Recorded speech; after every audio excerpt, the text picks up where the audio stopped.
There is a reason everyone is talking about Kobbie Mainoo after tonight's performance. Linkear, Ian Wright, nearly every football legend has looked at Kobbie Mainoo and gone, wow, in a game of pure chaos, there was this 18-year-old kid, mature, composed. And this isn't just a one-off. This is a guy that does this almost every game. Could he be Manchester United's best player at 18, 19? Is he becoming Man United's most important player alongside Lisandro Martinez because he has qualities that not many players have?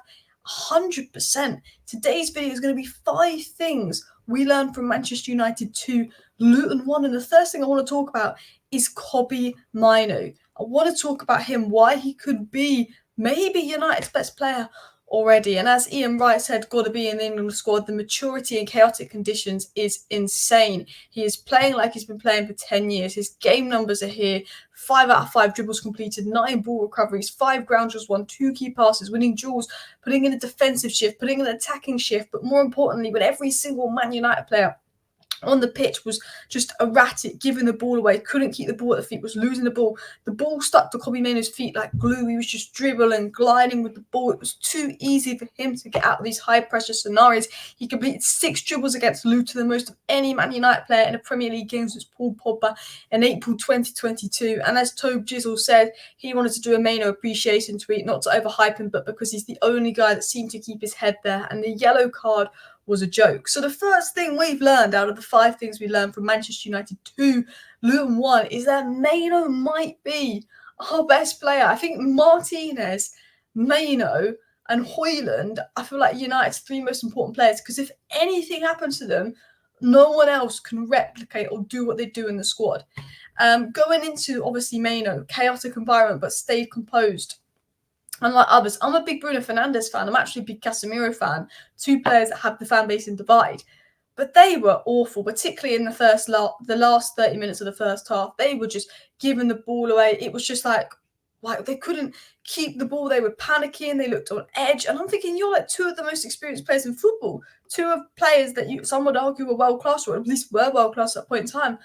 But this 18-year-old little Kobbie Mainoo guy who's only started playing professional football like 2 months ago. I mean, professional football, like first team football for Manchester United 2 months ago. Before that was injured and then playing academy football.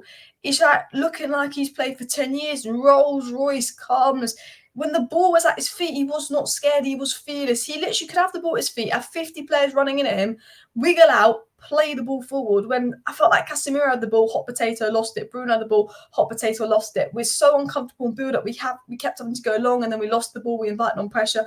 Mainoo would just get the ball. It'd stick to his feet, bosh. And the reason I think he's maybe becoming our most important player, which is crazy to think this, is because he's the only player that's comfortable in build-up in midfield. There's no midfielder that can do what Mainoo does. There's no midfielder that's actually comfortable with possession other than Mainoo in the United squad. Second best would be Amrabat, maybe third best would be Eriksen, but Eriksen doesn't have the physical capabilities to play in this kind of game because he can't cover the ground. Mainoo, Lisandro Martinez, Shaw and Dalot are probably the only 4 Man United players in the first and second phase of the pitch that are comfortable in possession, which is why we notice a big drop when Martinez doesn't play, a big drop when Shaw doesn't play. They're the only players at United that are comfortable with the ball, and that would mean that we could actually build up and break through the press rather than having to go long, and I think we'd have more control of the game. I think we didn't have much control versus Luton and kept going long, but that's because United didn't almost have the players to actually build out from the back. We brought Onana and we keep going long. Surely Tenor brought in Onana because he had plans for Martinez to obviously be fit and us to do good and build up. So I thought, he's so important because those high pressure scenarios where the rest of the team were crumbling, giving the ball away, it felt like Luton were all over us. Mainoo was just like bosh. And not only is he technically secure in his build up, but athletically secure, which is something that United lack. Eriksen's technically secure but doesn't have the legs. He would have struggled in that game. Players like McTominay have the legs but aren't technically secure. Mainoo's got them both. Mainoo, Dalot, Martinez, they're like the 3 United players, and Højlund, 4 United players that have got the legs and got the technical quality, and that is what we need in the squad. And he was brilliant, even defensively. I don't know how he got a yellow. When I think of Kobbie Mainoo, I think of maturity, composure, technical qualities. His IQ, his all-round game. He plays a bit like Thiago in his prime. And he's doing this in an unstable Man United environment. Imagine if he'd gone into a Liverpool team where they were all playing good football around him. Like, imagine how good he's going to become in a few years and how good he could be if Ineos and get their stuff together, get Man United together and get us back as a stable team. But there wasn't just Kobbie Mainoo who was a standout performer. We have to talk about Rasmus Højlund, who has been class. I said once he gets one goal, he will keep scoring. I saw people slate Højlund. I saw people write him off just before Christmas. And I made videos saying, do not write this guy off. I made videos picking about everything he'd done that was good and how he was unlucky not to score. I've made analysis about how he gets no service and it's not his fault he's not scoring, and how there's a good player in there at 20 years of age. And Højlund is come alive. He is proving it. Youngest player to score in 6 consecutive games. 7 goals and 2 assists in his last 6 Premier League games. That's more goals than Darwin Núñez, Gakpo, Jesus, Jackson, many players this season. His all-round game is great. His hold-up, his link-up play is unbelievable. He's a beast. He knows how to score. You know, the first goal he made for himself, the second goal, the way he moved his body to make sure he hit his chest looked intentional. That was really good. 2 key passes, second most touches in this game, and he was a striker. And, well, actually, Delo had more touches than him in the end, but that's because he came off. He's incredible. And I said this about Højlund. Apart from the 2 goals, I was really impressed with Højlund's all-round game again today. He made 2 key passes, constantly dropped deep, held up the ball well, and linked up with teammates. Until he was subbed off, only Bruno had more touches off the ball today than Højlund, 57. He really put in a shift for a striker. That's now 15 goals and assists for Højlund this season, which isn't so bad for someone they called a 20-year-old flop. He had to do this at United in an unstable environment, with no service being created for him, with the media writing him off already, and he's just turned around and stuck his middle finger up to all the Gabby of Bon Lahore talk sport people in the media and said, I am good. I've been good. I've been good for ages. I've been living off scraps. I'm scoring. I'm here to stay. What a player, Rasmus Højlund. And I'm being positive because the win is better than you think. And I think Owen's tweet sums up well. A lot of people have been negative. Oh, the performance was bad. What are we doing? It was chaos ball. Let's be honest, it was. But City, Liverpool and Arsenal all struggled at Luton away this season. Liverpool even drew that game. Arsenal had to get a last-minute winner. City barely won that game. So the fact that we've gone to Villa Park and the only game Villa have lost at home in the last year and a half was Newcastle, followed by United.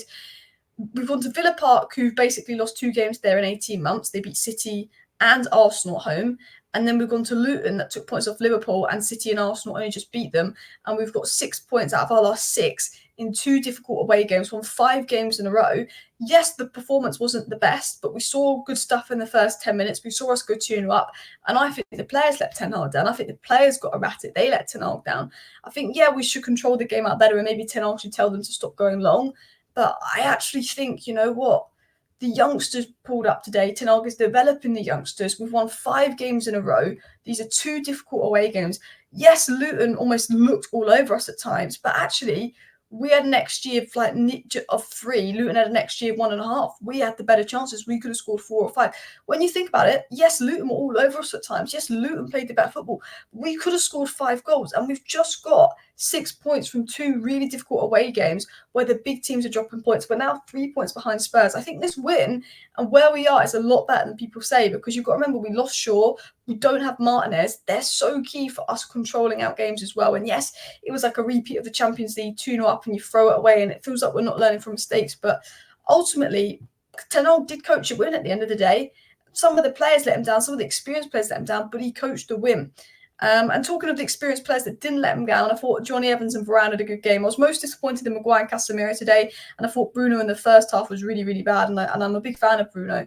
But Rafa Varane was excellent. I mean, there's no guy's won more duels than him. He makes it look easy. And obviously Johnny Evans, when he came on, wow. I've been very praising of Maguire lately because I actually think that Maguire has been really good for United in recent performances. But today it was like Ollie Maguire when Maguire was captain and he was getting booed. It was that kind of performance from Maguire, and Johnny Evans came on and he just brought that stability. And maybe he works better with Varane. I don't know, but I thought Johnny Evans was good. But I want to say this. My biggest concern about United wasn't Ten Hag's tactics, it's the physicality of United's team. I felt like Luton run rings around our midfield at times. I felt like it was more about, we don't have the legs, we don't have the conditioning to keep up with the other sides. I thought it was a mixture of maybe the setup tactically. Ten Hag demands a lot from players, and the way he wants to be so direct and transitional means that we're going to have a lot of space in behind, and naturally our rest defence is going to be poorer. So I get to an extent a little bit on Ten Hag, you're 2-0 up, stop telling the players to keep playing the ball long, simplify the game, slow the game down. This is a mistake we've made many times. Elements of that's on Ten Hag. Casemiro is so exposed, so of course he's going to get yellows. Elements of that is on Ten Hag and Ten Hag's tactics 100%. But I also have to say, well, look, sometimes you can see what Ten Hag's trying to do, and actually, with this team is physically good. The team doesn't have the legs to do that. I like Casemiro, but he doesn't have the legs to cover the ground that Ten Hag wants him to cover. And yes, it's a demanding role that Ten Hag has for his players, but he doesn't have the legs for it. It's a mixture of, so there's some tactical things that Ten Hag needs to change. There's some things to control and see out games that Ten Hag needs to change. But actually, you look at other things like, okay, the team just physically isn't as fit as Luton. They can't cover as much ground as Luton. Luton were running around us more.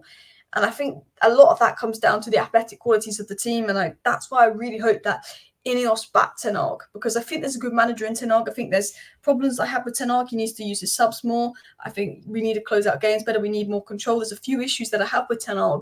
But ultimately, he's had so many players injured. The team physically cannot compete with other teams in the Premier League. That I think the biggest problem for me is more that every other team is fit than us and can run more than us. And I think it's the lack of fitness levels in the team, which hopefully Ineos change. Let me know your thoughts, but that is 5 things we learned from Manchester United 2, Luton 1. We're trying to be really positive on the channel at the moment. Do let me know your thoughts. Thank you for watching. I will be back live later. Bye.